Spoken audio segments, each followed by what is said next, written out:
नमस्कार गुरु प्रणाम। मैं अभिज्ञात गुरु प्रेरणा की इस नई कड़ी में आपका फिर से स्वागत करता हूं। जीवन जीने के सिर्फ दो ही तरीके होते हैं। पहला वो जिसमें जैसा जीवन आपका चल रहा है उसे वैसा ही स्वीकार कर लें, उसको बिल्कुल वैसे ही जीते जाएं जैसा वो आपको मिला है। यदि आप दुख में पड़े हैं तो उसी दुख को अपना के जीते चले जाएं। और दूसरा तरीका यह है कि जिस जीवन को आपको जीना है वैसा जीवन बनाने के लिए कोशिश की जाए, लेकिन वो कोशिश सिर्फ एक ही तरीके से फलीभूत हो सकती है। वो कोशिश है पॉजिटिविटी की कोशिश, सिर्फ सकारात्मक दिशा में बढ़ने की कोशिश। लेकिन अक्सर हम ऐसा करते नहीं हैं। ऐसा हम इसलिए नहीं करते क्योंकि दुखों की, तकलीफों की जो गणनाएं हैं हमारे जीवन में जो आई हैं, इंसान उन दुख और तकलीफों को ज्यादा याद रखता है बजाय खुशियों के दिनों के।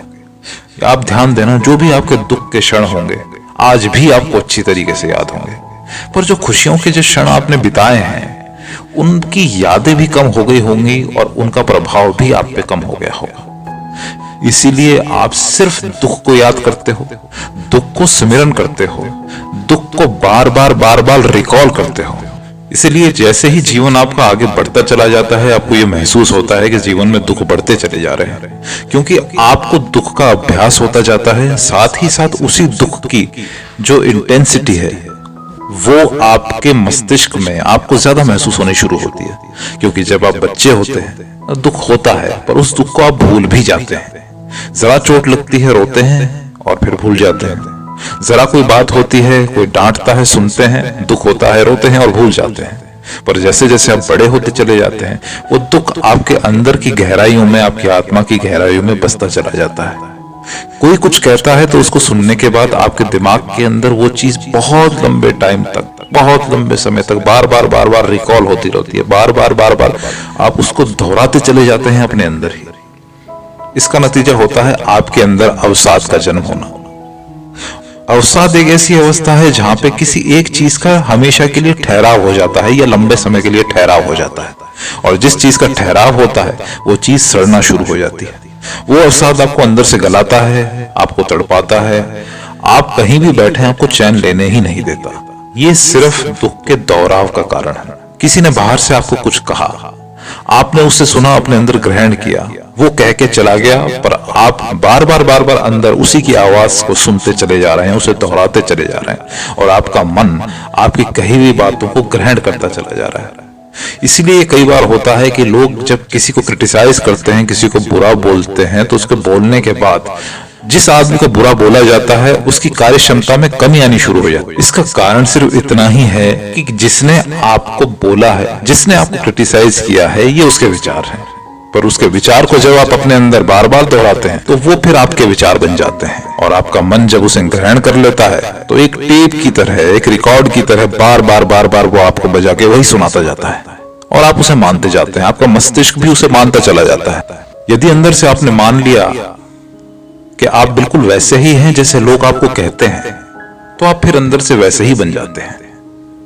और बाद में जब आप वैसे बन जाते हैं तब वही लोग फिर आपको क्रिटिसाइज करते हैं, फिर आपको कुछ ना कुछ कहते हैं, और आप अंदर ही अंदर ग्लानि में, दुख में, पश्चाताप में जलते चले जाते हैं। ये एक भंवर है दुख का। दुख से दुख ही प्रकट होता है, कभी सुख प्रकट हो नहीं सकता। जो आदमी दुखी है वो कभी किसी को सुखी कर ही नहीं सकता, क्योंकि जिसके पास कुछ है ही नहीं वो वास्तव में किसी को खुद क्या दे पाएगा। लेकिन अक्सर होता उल्टा है। लोग होते दुखी हैं पर लोगों को समझाते हैं कि दुख में क्या करना चाहिए और क्या नहीं करना चाहिए। दुख के दिनों को अपने भाग्य समझ के जी लो। दुख की तकलीफों को अपने पुराने कर्मों के या पुराने जन्मों के बुरे कर्मों का नतीजा समझ के इन्हें झेल लो।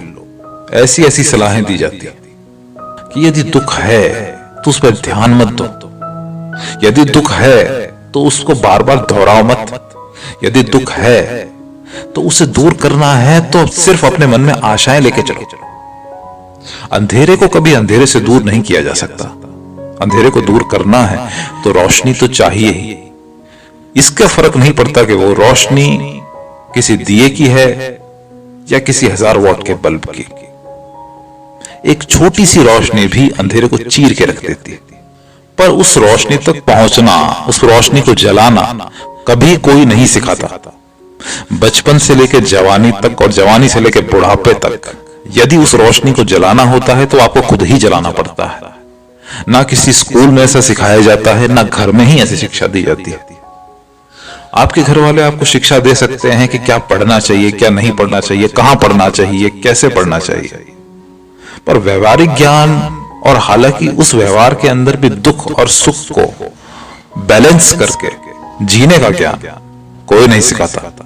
आज इसीलिए सारे विश्व में हजारों लाखों की तादाद में अवसाद के मरीज पाए जाते हैं और इसका कोई इलाज नहीं है। कोई दवाई उसका इलाज नहीं कर सकती, कोई जड़ी बूटी उसका इलाज नहीं कर सकती, क्योंकि इसका जो इलाज है वो आपके मन के अंदर छुपा है। यदि मन दुर्बल है, आपका शरीर, आपका दिमाग, आपके विचार कभी सबल हो ही नहीं सकते। आपकी आंतरिक दुर्बलता आपको पीछे खींचे ही रहेगी, कभी भी आपको छोड़ेगी नहीं। ऐसी परिस्थिति में इंसान सबसे ज्यादा एक ही काम करता है, वो है खुद को कोसते रहना। एक तो दुर्बलता ने आपको खींच रखा है और ऊपर से आप खुद भी खुद को कोस रहे हो कि काश मैंने उस वक्त ऐसा कुछ कर लिया होता तो आज मेरी वो स्थिति नहीं होती, या आज मैं ये कर नहीं सकता, पता नहीं क्या कारण है पर मैं ये कर ही नहीं सकता हूं। बहुत ही नकारात्मक तरीके, बहुत ही नकारात्मक विचार बनाए हुए इंसान बस इधर से उधर अंधेरे में एक प्रकाश का दरवाजा ढूंढते हुए बस घूमता ही रहता है। सर टकराता रहता है हर एक दरवाजे पे कि कोई तो दरवाजा खुलेगा और बाहर निकलेगा और निराशाओं के भंवर से छूट के आशाओं की किरण में जाएगा। लेकिन ऐसा हो नहीं सकता। अगर ऐसा होना है तो उसका एक बड़ा मूल मंत्र है, पॉजिटिविटी को रटना शुरू करो। आशाओं को रटते जाओ, नकार दो निराशाओं को, चाहे वो हैं लेकिन फिर भी नकार दो। हमें उनके स्वरूप को नकार ही देना है। नहीं है कोई दुख, नहीं है कोई परेशानी, हमें सिर्फ ध्यान देना है आशाओं पे, जीवन में फैले हुए प्रकाश पे, जीवन के फैले हुए रंगों पे। आपने महसूस किया होगा कि जिंदगी में कई बार आप जब सड़क पे चलते हैं कहीं जाने के लिए तो वहां तक पहुंच तो जाते हैं, पर सड़क के आसपास जो चीजें हैं, जो रंग फैले हैं, जो दुकानें हैं, लोग हैं, कई तरीके के बाग बगीचे गुजर जाते हैं पर आप ध्यान ही नहीं देते। लेकिन जब आपको कोई बताता है कि आप रास्ते में आए हैं, वही वो बगीचा, वही सुंदर वो वाटिका है, तब आपका ध्यान जाता है कि अरे हाँ, उसी रास्ते में तो है। वैसा ही जीवन है। दुख के अंदर चलते चलते हम बिल्कुल भूल जाते हैं कि पास में ही आशाओं की वाटिका है, आशाओं का झरना बह रहा है। लेकिन हमने अपनी गाड़ी वहां मोड़ी ही नहीं, क्योंकि हमें दुख से दुख तक ही तो पहुंचना था। इसीलिए दुख से दुख तक मत पहुंचो, उस दुख को ही नकार दो। ना मुझे दुख से चलना है, ना दुख तक पहुंचना है। मुझे आशाओं से चलना है और आशाओं तक ही पहुंचना है। संकल्प ही एक तरीका है जो आपको इस भंवर से बाहर निकाल सकता है, या दूसरा तरीका है आप अपने अनुभवों से बाहर निकल सकते हो। लेकिन अनुभव बहुत लंबे समय में जीवन में उतरते हैं और अगर उन्हें उतारना भी चाहें तो भी आपका मन नहीं मानेगा, क्योंकि मन तो दुर्बल हो ही चुका है दुख को सिमरते सिमरते, दुख को याद करते करते। इसीलिए सबसे जरूरी है अपने मन में एक ही नियम, एक ही आदर्श और एक ही वाक्य अपना लो, आशा ही जीवन है। सब जगह आशाएं हैं, बस जैसे ही ऐसे अपनाओगे तुम्हारी आंखें अपने आप खुलेंगी, चीजें अपने आप दिखेंगी, जो चीजें आज तक नहीं दिख रही वो भी दिखने लगेंगी।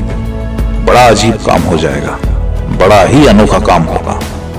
करके देखो, प्रभाव जरूर महसूस होगा। आज की कड़ी के लिए सिर्फ इतना ही। यदि आपको मेरी कड़ी पसंद आई हो तो इस प्रयोग को जरूर करके देखें, वीडियो को लाइक करें, शेयर करें और मित्रों के साथ इसकी चर्चा करें। अब मैं खबरी पे भी आपके लिए उपलब्ध हूं, आप चाहें तो मुझे वहां पर भी सुन सकते हैं। मुझे इतना आदर और प्रेम पूर्वक सुनने के लिए आपका बहुत बहुत धन्यवाद। गुरु प्रणाम।